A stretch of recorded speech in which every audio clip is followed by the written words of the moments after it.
Kabupaten Sambas dikenal dengan komoditi jeruknya yang cukup populer. Bahkan di Kabupaten Sambas sendiri, jeruk Sambas juga dikenal dengan jeruk Pontianak. Masyarakat Sambas mulai menanam jeruk sejak tahun 1970-an dan mencapai puncak kejayaannya sekitar tahun 1992. Namun pada tahun 2001, jeruk mulai menurun sampai di mana petani sudah mulai enggan untuk mengurus kebun jeruknya karena berbagai faktor, termasuk harga jual yang tidak seimbang dengan biaya produksinya. Terlepas dari itu semua, kini jeruk Sambas sudah muncul ke permukaan lagi nih pemirsa. Termasuk dengan jenis jeruk madu yang terkenal sangat manis. Nah, saat ini kami sedang berada di Kabupaten Sambas untuk mengetahui bagaimana sih jeruk ini dikembangkan lagi, atau mungkin sudah ada jenis lainnya nih yang dikembangkan di sini. Untuk itu tetap ikuti kami dalam Tanpa Narasi.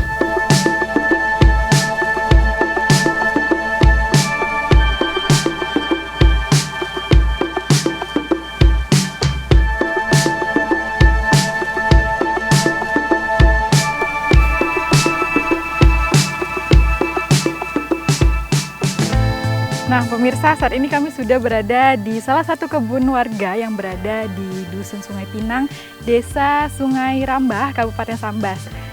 Ini kebunnya berlokasi dekat sekali dengan rumah pemiliknya. Dan kalau kita lihat tadi sepanjang jalan dari Tebas, itu memang terlihat banyak warga yang menanam jeruk ini. Dan itu menggambarkan bahwa komoditas pertanian di Kabupaten Sambas ini dinilai memiliki nilai ekonomis yang tinggi. Nah, sementara kita lihat-lihat dulu kebunnya, semoga nanti ibunya boleh izinkan kita untuk ikut panen pemirsa.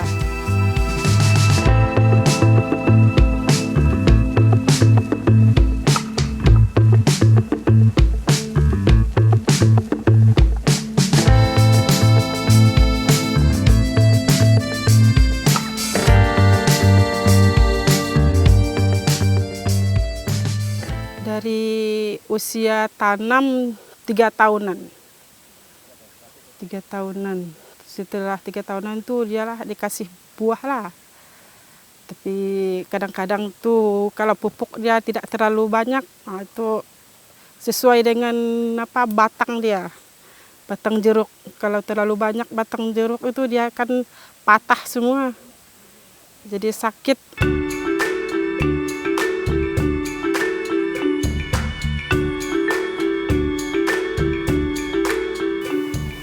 Wah, ini jeruknya rendah-rendah nih. Dan kayaknya ini pohonnya sudah lama nih berbuah. Karena pada umumnya di Kabupaten Sambas ini, usia tanam pohon jeruk ini sekitar 3-4 tahun itu sudah bisa menghasilkan buah. Dan jenis buah ini jeruknya jeruk biasa. Karena memang di Sambas ada beberapa jenis jeruk. Salah satunya ini ada jeruk madu yang terkenal manisnya juga. Nanti kita akan melihat ke kebun jeruk madu.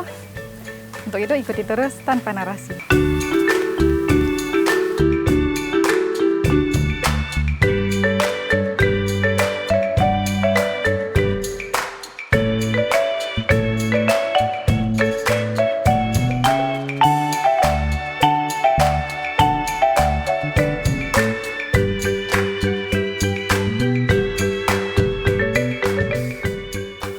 Pemirsa, sebelum kita ke kebun jeruk madunya, kita akan ikuti panennya dulu nih pemirsa sama anak yang punya jeruk ini, kebun jeruk ini.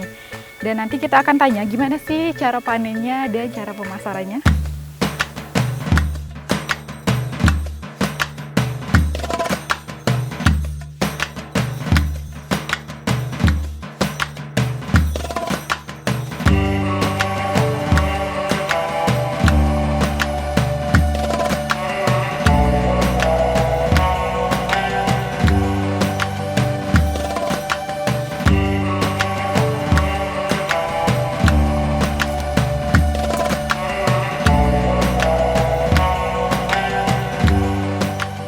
Perawatannya itu memang sama, tidak ada yang ataupun mau siam sama limau biasa itu tidak ada, cuman sama, tidak ada perbedaan perawatan.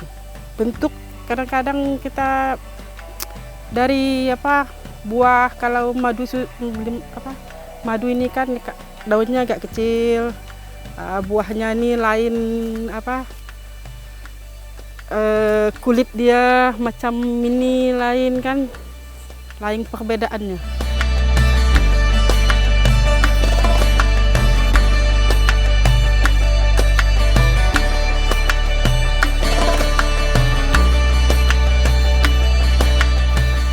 Nah, kita udah panen jeruk biasanya nih pemirsa.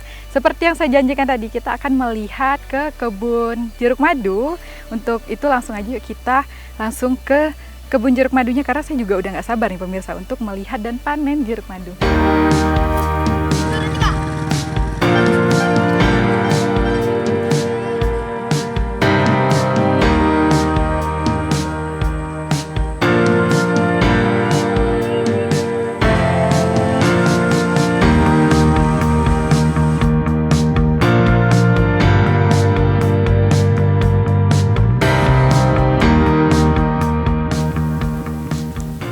Nah pemirsa, kita sudah sampai nih di salah satu kebun warga di Dusun Pinang. Dan tadi akses jalannya cukup baik nih ke kebun jeruk ini. Dan itu adalah JUT atau Jalan Usaha Tani yang didukung oleh pemerintah untuk para petani di Kabupaten Sambas ini.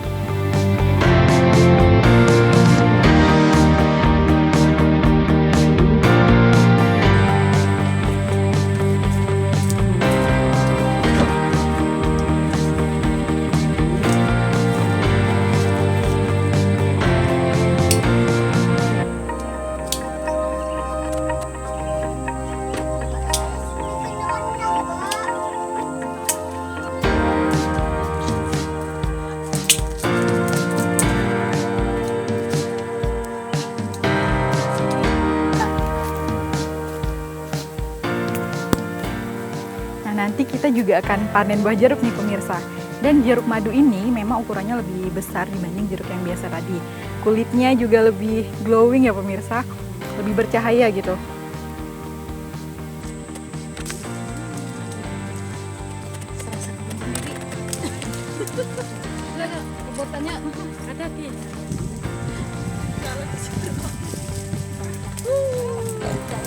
Nah ini kita saat ini panennya sama anak ibu yang punya kebun tadi.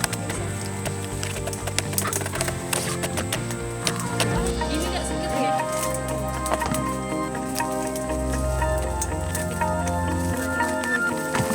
Sukinya apa bahasa sih? Sukilan. Nah ini perbedaan jeruk biasa sama jeruk madu. Kalau jeruk madu nih ada kayak pentilnya, lubang kecil gitu di ujung. Kalau jeruk biasa nggak ada. Mungkin kalau di kamera nggak terlalu kelihatan.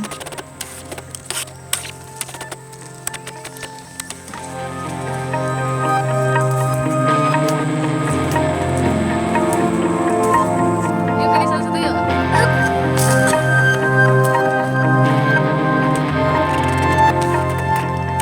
Ini buah jeruknya busuk ya? Iya. Setelah apa? Kenapa Pit? bisa busuk? Busuk pohon. Biasa sih kayak ada suntikan hama. Oh ada hama. Jadi dia buahnya nyebar. busuk. Ini cabut ya? Jadi nggak bagus. Itu kadang-kadang itu ada hama kayak apa itu lalat yang makan jeruk itu. Jadi sebab kami orang kan jarang pakai obat semprot, cuman pakai itu aja, pakai pupuk.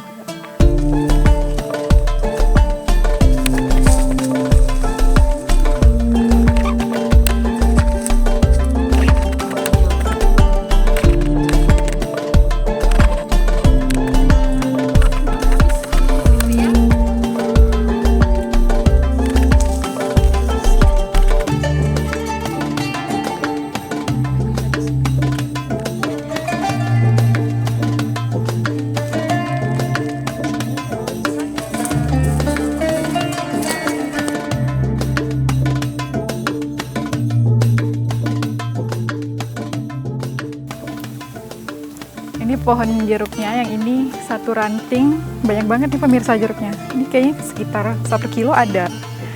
Ah, glowing kulitnya.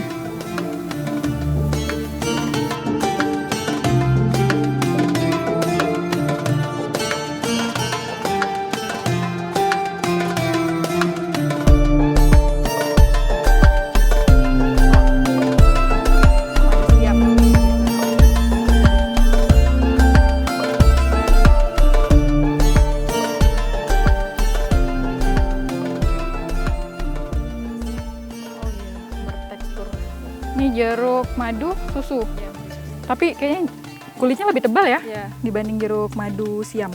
lebih tebal. Ini manis juga nggak kayak madu Nggak. siam? Tidak semanis manis. Nggak semanis madu siam. Ini kalau habis panen langsung makan dia kurang. Kalau dimalamkan gitu. Oh malah enaknya dimalamkan enaknya dulu, abis dimalamkan. dipetik dimalamkan baru dikonsumsi.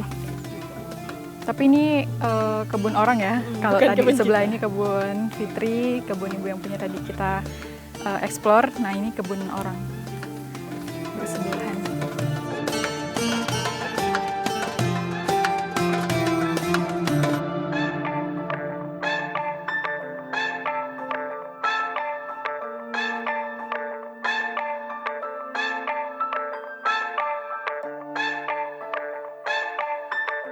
Nah, setelah kita panen nih pemirsa, kita akan sortir sesuai klasifikasinya.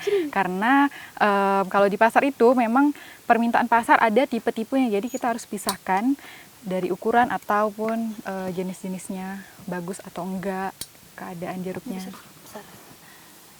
Dan nanti yang menariknya nih kita akan coba ikut sortir jeruk-jeruknya. Gimana sih cara sortirnya itu?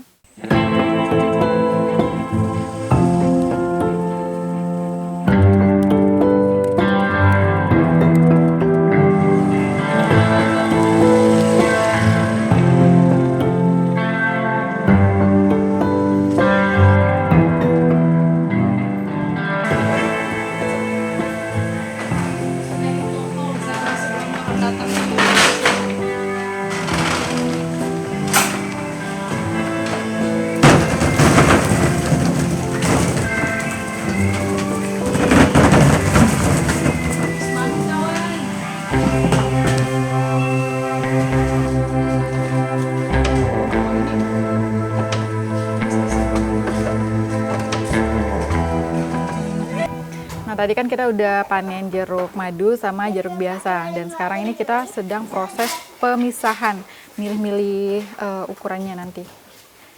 Tapi ini kita akan misahkan jeruk madu dulu nih. Tadi kita masukin jeruk madu dan jeruk biasanya satu tempat. Jadi kita pisahkan terlebih dahulu jeruk madu sama jeruk biasa, baru nanti proses pemilihan bentuk-bentuknya kayak gini contohnya.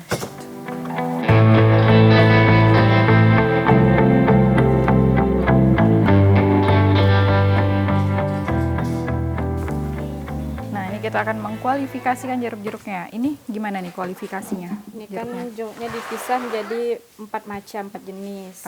Nah, sekarang kita Kualifikasi. Sini kalau dia enggak bisa masuk, berarti ini buah AB. Buah besar. AB besar ya. Besar. Kayak gini besar kan? Iya, besar. Masuk situ. Oke. Terus kita cari, nah ini kan masih enggak masuk kan. Berarti masuk ke AB lagi. Nah, ini enggak masuk hitungan karena dia sobek bagian belakang. Oh, ini sobek di bagian belakangnya. Pas metiknya ya berarti? Iya, pas metiknya. Jadi, hati-hati. ini Jadi, kemana? Dibuang. Oh, dibuang. Nggak masuk hitungan, jadi sini. Itu nggak bisa dijual? Biasa ada orang beli. Oh, ada. Tapi dengan harga yang Iya. murah ya berarti? Kadang 1 kilo 1.000. Kalau ini coba. Nah, kalau ini masih Nggak masuk? Berarti masih masuk situ. AB. Nah, ini kan dah C nih. Mm-mm. Sini kalau nggak tembus, kita masukkan sini. Nah, dia lolos. Oh, Itu buah jadi C. C langsung. Sama ini. Coba Nah. ya. Ini Nah. masuk nggak nih? Coba lepas. Oh, Nah, nggak masuk udah. berarti. Jadi Sini ini buah ya, C. Buah C.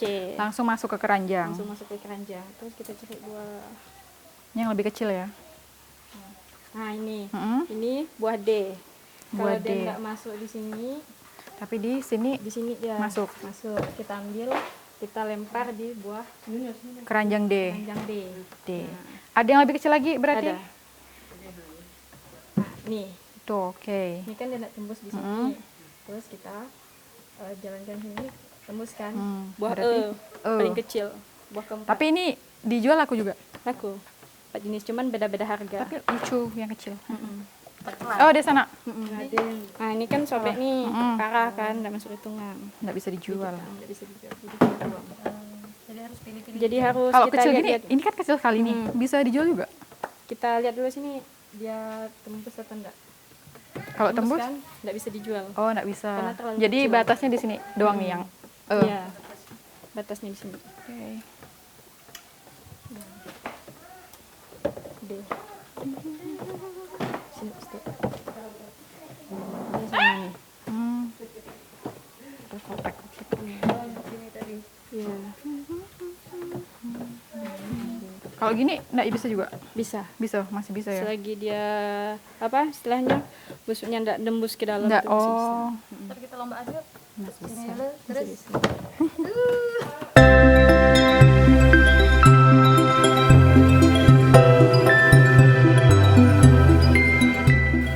Nah, setelah tadi kita melihat jenis jeruk yang biasa dan jeruk madu, selanjutnya kita akan melihat nih salah satu jeruk yang baru di Sambas, yaitu jenis jeruk moraga. Penasaran kan gimana? Nanti ikuti terus tanpa narasi biar nggak penasaran.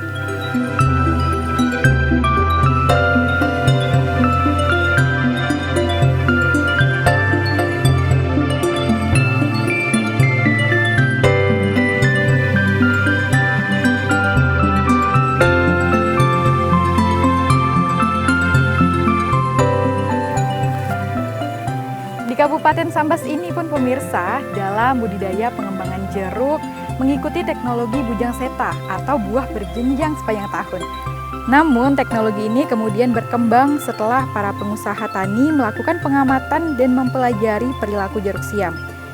Sehingga teknologi ini saat ini sudah banyak dilakukan oleh petani jeruk di Sambas, khususnya di Desa Gapura, Kecamatan Sambas.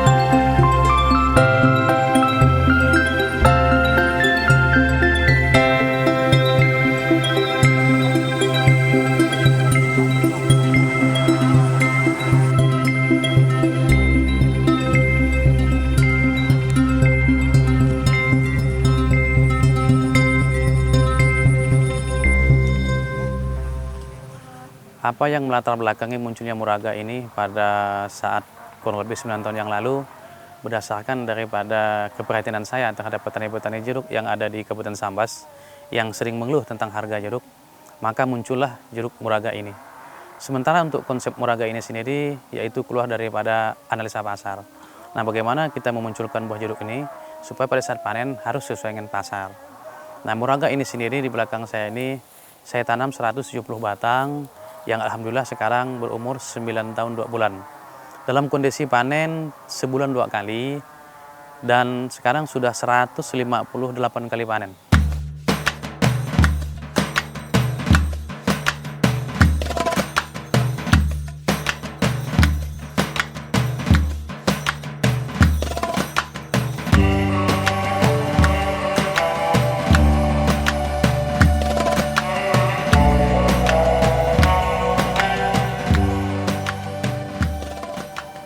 Untuk teknik moraga ini sendiri memang banyak perbedaan tentunya dari budidaya, yang mana untuk budidaya kami bandingkan dengan yang dahulu-dahulu. Di sini ada mempunyai kemudahan-kemudahan seperti kos yang memang tidak seberapa besar, karena salah satu hal yang menjadi pembanding pada saat panen jeruk ini tidak banyak mengalami tangkai yang mati. Nah, sementara untuk teknik-teknik yang dahulu seperti kita ketahui, setelah panen tuh akan banyak tangkai-tangkai yang dipangkas. Nah, itu adalah salah satu. Kemudian yang kedua, tunas-tunas biasanya disebut oleh petani-petani di sini dengan sebutan suli air atau tunas baru, itu kebanyakan dibuang. Sementara untuk moraga ini itu tidak dibuang, bahkan dimanfaatkan untuk peluang-peluang bisa menjadi tumbuh kembangnya bunga yang baru.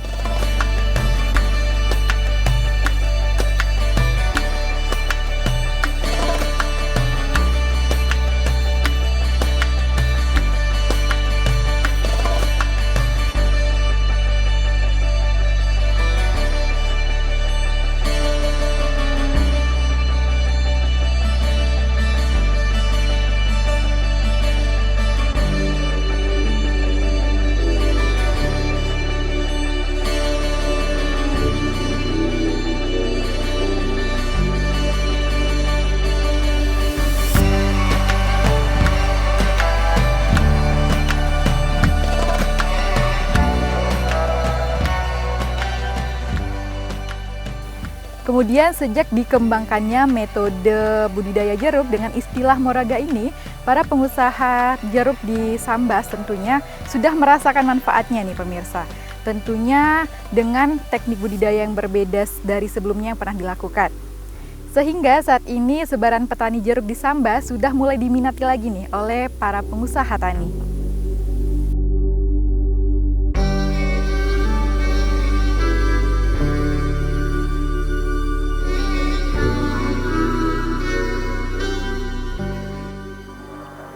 Ya, alhamdulillah untuk sampai saat ini respon daripada petani-petani, baik petani yang di lingkungan saya maupun di wilayah Kabupaten Sambas sangat luar biasa.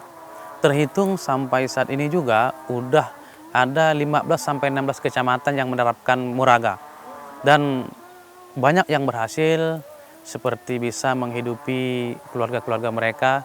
Dan baru-baru ini juga ada 2-3 petani yang alhamdulillah udah bisa daftar umroh.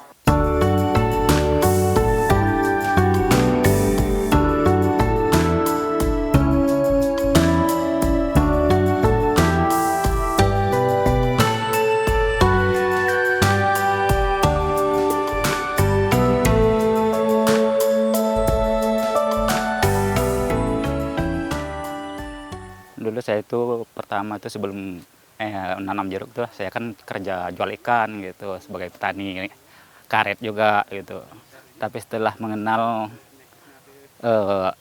tanaman jeruk tuh yang dan sekaligus belajar dari Bapak Ramli yang ada di sebelah, alhamdulillah 5 tahun inilah ekonomi saya tuh alhamdulillah udah meningkat gitu. Dan disertai dorongan dari teman-teman juga dan juga istri di rumah sebagai pendukung itu, alhamdulillah penghasilannya tuh sangat luar biasa. Dulu waktu jual ikan itu kita untuk cukup pas-pasan lah untuk masalah ekonomi. Tapi sekarang alhamdulillah udah mending lah dari dulu dibandingkan yang semasa jual ikan itu. Dari segi perawatan yang pertama kita rasakan itu dari pemupukan tuh, kalau dari teknik Moraga ini sangat beda dengan yang ada. Terutama tuh dari pupuk bawah sampai pupuk atas itu sangat minim gitu. Dan juga hasil sangat menjanjikan.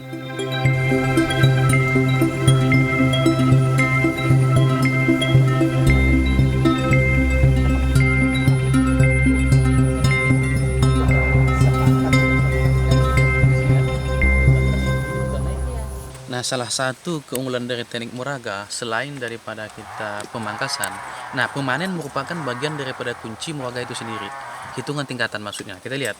Nah, jadi kepada petani-petani Moraga dimanapun berada, kalau panen, nah kita lihat kondisi. Kematangan 70-80% dipanen.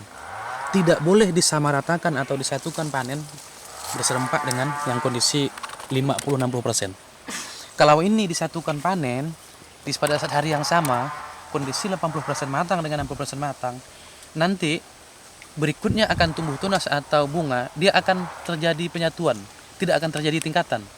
Nah, itu sebabnya Moraga kalau panen harus bertingkat. Panen ini nanti misalkan seminggu, nah kemudian ini nanti belasan hari berikutnya. Nah, salah satu kunci. Terus selanjutnya ini tunas. Kalau tunas ini dibilang kemarin-kemarin oleh petani kan tunas akhir. Untuk Moraga itu sendiri, modifikasi tunas ini akan bisa memunculkan buah bunga nanti ke depannya, karena tunas ini berfungsi untuk mengisi kekosongan-kekosongan tangkai atau dahan-dahan yang terjadi. Nah, di Moraga sendiri ini memang harus dipakai, tidak boleh dibuang. Moraga tunas ini dimunculkan. Kalau model kayak gini kan kita kondisikan, artinya semakin rimbun suatu tanaman, semakin besar peluang untuk dia banyak buah. Nah, jadi tanaman ini memang dikondisikan supaya rimbun. Kita lihat semua yang di sini banyak tangkai, banyak cabang. Kalau dulu kan ada teknik 1, 3, 9. Maksudnya 1 batang ini, nah 3 di atas, nah 9 di sini. Kalau Moraga enggak sekarang.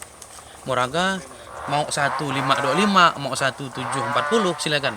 Sebanyak-banyak tangkai, sebanyak-banyak dahan lah silakan ya kalau Moraga. Moraga dengan yang lain pembedanya, biasanya tangkai-tangkai ini kan bekas panen. Ini kan dibuang, dipentes atau dipangkas di sini.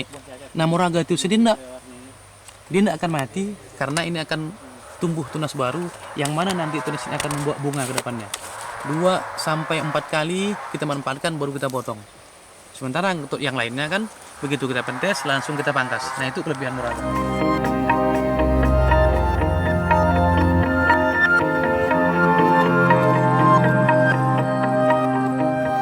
Moraga sejahtera.